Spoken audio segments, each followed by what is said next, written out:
Welcome, economic enthusiasts.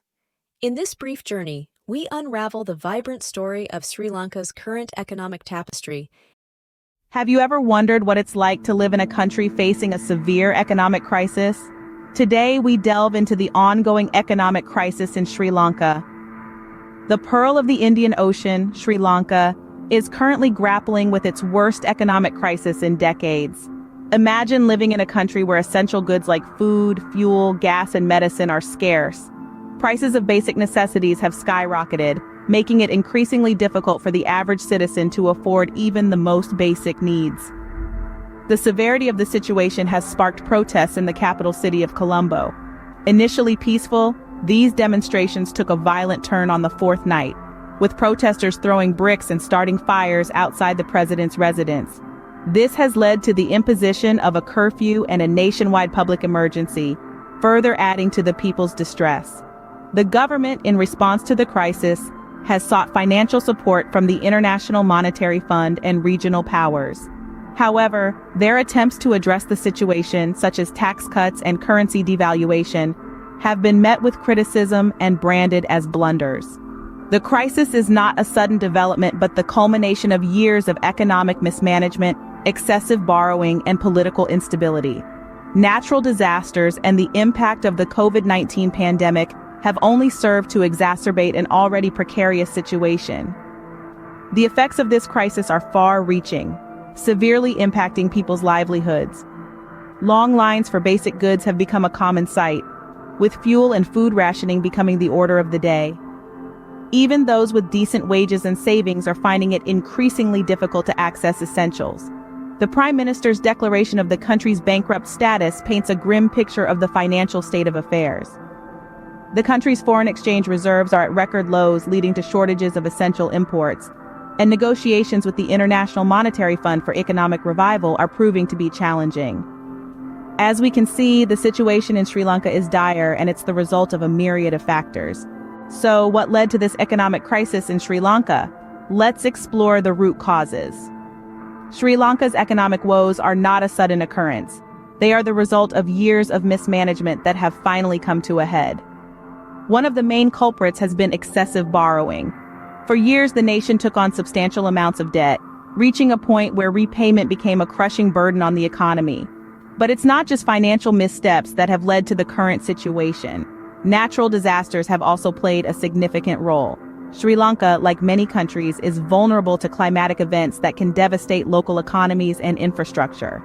Floods, droughts, and landslides have all taken their toll, disrupting agriculture, displacing people, and straining resources. Political instability has further exacerbated the crisis. A lack of consistent and effective leadership has led to policy flip-flops and a general sense of uncertainty. This has not only deterred foreign investment but also made it difficult for the country to chart a clear path out of the economic mire.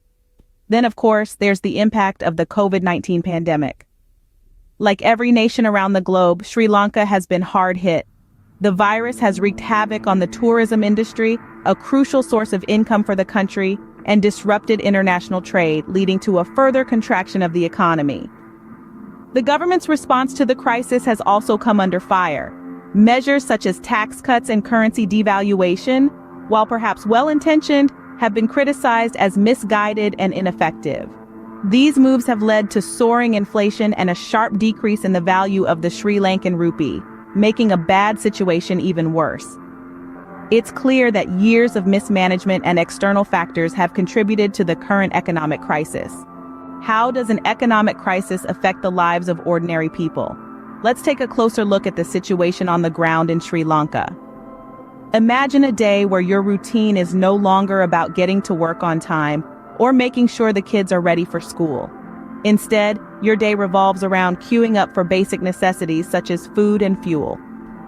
The streets are filled not with the usual hustle and bustle of city life, but with long, winding lines of people hoping they'll be able to secure enough supplies to get them through the day. This is the harsh reality for many Sri Lankans today, as the nation grapples with its worst economic crisis in decades. Even those who once enjoyed a comfortable life are not spared. Savings that took years to accumulate are quickly depleting, and decent wages that used to afford a good standard of living now barely cover the skyrocketing prices of essential goods. People are being forced to make tough decisions, sacrificing wants and even needs to make ends meet. And then there's the rationing. Fuel and food, two things that are critical to everyday life, are rationed out in small quantities. It's not uncommon to see clashes at fuel stations or grocery stores as desperation sets in and patience wears thin. The scarcity of these essentials is a stark reminder of the severity of the crisis. But it's not just about the physical struggle. The psychological impact is just as significant. The uncertainty of the future, the stress of not knowing if you'll be able to provide for your family, the fear of the unknown, these are all mental burdens that Sri Lankans are forced to carry every day. The crisis has stripped away the normalcy of life and replaced it with a state of constant worry and struggle.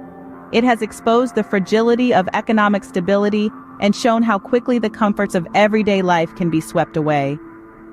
The economic crisis has indeed taken a toll on the lives of Sri Lankans, making everyday survival a challenge. An economic crisis doesn't just affect the economy, it touches every aspect of life, including education and health. Let's see how these sectors are coping in Sri Lanka. The economic crisis in Sri Lanka has taken a toll on its education system. Schools, already struggling with limited resources, are now grappling with an even tighter budget.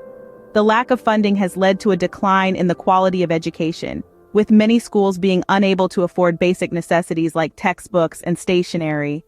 Teachers, who are the pillars of this system, are finding it difficult to make ends meet, as their salaries have not kept pace with the rising cost of living. Students, too, are feeling the impact. The skyrocketing prices of basic goods mean that many families can no longer afford school supplies, and some are even struggling to provide their children with a nutritious meal, affecting their ability to concentrate and learn. Now, let's turn to the health sector.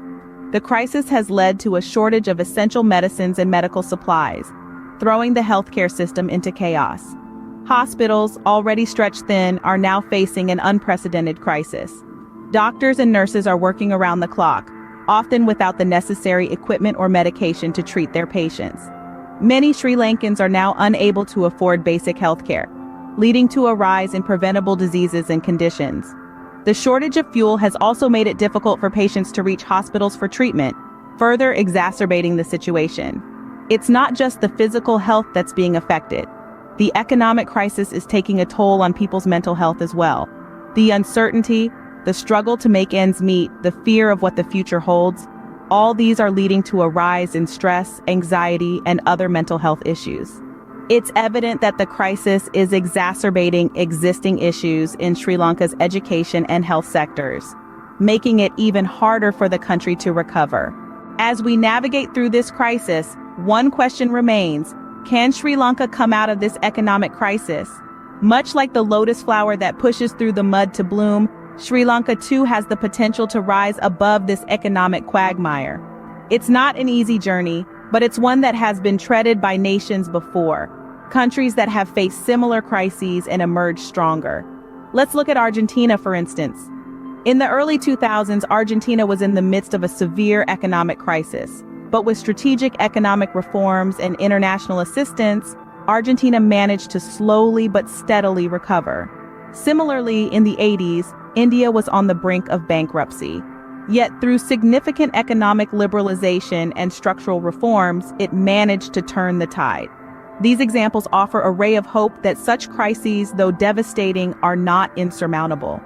For Sri Lanka, the road to recovery involves a combination of internal reforms and international aid. The government must make strategic decisions to address the root causes of the crisis, such as mismanagement and excessive borrowing. These reforms might involve fiscal responsibility, transparency in governance, and economic diversification. At the same time, international aid plays a crucial role. Assistance from the International Monetary Fund and regional powers can provide the much-needed relief and support for the economy to stabilize and grow. But remember, recovery is not just about economic policies and international aid. It's about the people of Sri Lanka too. It's about their resilience, their determination to overcome adversity. It's about their hope for a better future. In the words of the famous Sri Lankan author Michael Ondaatje, We are all citizens of the same world. And so as citizens of this world, we must stand together, support each other, and believe in the potential for change. While the road to recovery may be long and arduous, with concerted efforts and strategic decisions, Sri Lanka can strive to overcome this crisis.